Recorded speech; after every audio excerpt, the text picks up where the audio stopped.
வணக்கம் மக்களே, நான் உங்கள் பிரகாஷ். 2026 சட்டமன்ற தேர்தல் இன்னும் ரிசல்ட்டு வெளியே வரல. ஆனால் ரிசல்ட் ஏற்கனவே கிட்டத்தட்ட நமக்கு தெரிஞ்சிச்சு, எல்லாருக்குமே தெரியும் என்ன ரிசல்ட் வரப்போகுது அப்படின்னு சொல்லிட்டு. ஒரு 3 மிகப்பெரிய சிக்னல் தான் யார் ஜெயிக்க போகிறாங்கன்னு சொல்லுது. அதில் ஒன்று அதிக வாக்குப்பதிவு. எப்போதுமே பொதுவாக 70-75% 75% வாக்கு தான் இருக்கும்.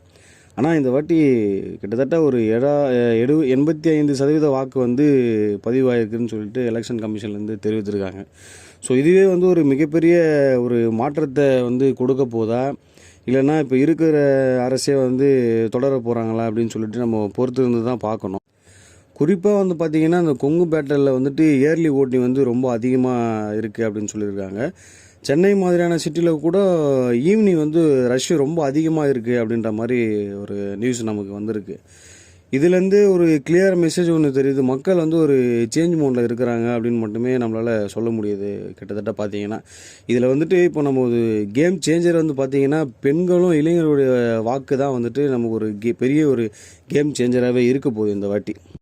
ஏன் அப்படி சொல்கிறேன்னு பார்த்தீங்கன்னா, பெண்களுக்கு இந்த விலைவாசி இஷ்யூ இருக்குது. ப்ளஸ் நம்ம அந்த அரசு திட்டங்கள் கொஞ்சம் நிறையா ஏற்கனவே இருந்ததுக்கும் இப்போ இருக்கிறதுக்கும் கொஞ்சம் நிறைய திட்டங்கள் இருக்குது.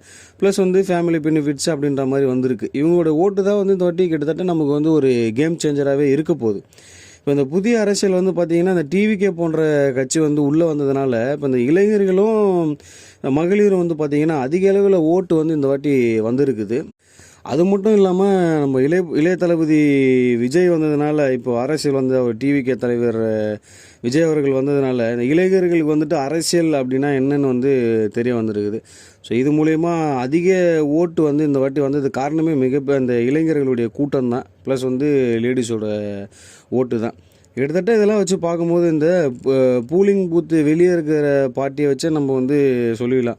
ஒரு சில பேர் கான்ஃபிடெண்ட்டாக இருப்பாங்க, ஒரு சில பேர் சைலண்ட்டாக இருப்பாங்க, ஒரு சில பேர் கம்ப்ளைண்ட் பண்ணிக்கிட்டே இருப்பாங்க. இதே ஒரு மிகப்பெரிய குழுவாக இருக்கும். ஸோ நம்ம கிட்டத்தட்ட நம்ம அந்த கிரவுண்டில் இருக்க எனர்ஜியை பார்த்தாலே தெரிஞ்சிடும் யார் நம்ம வின் பண்ண போகிறாங்க அப்படின்னு சொல்லிட்டு. இந்த 3 சிக்னலை வச்சு பார்த்தாலே தெரிஞ்சு இந்த எலெக்ஷன் ஒரு க்ளோஸ் ஃபைட்டாக தான் போகுது.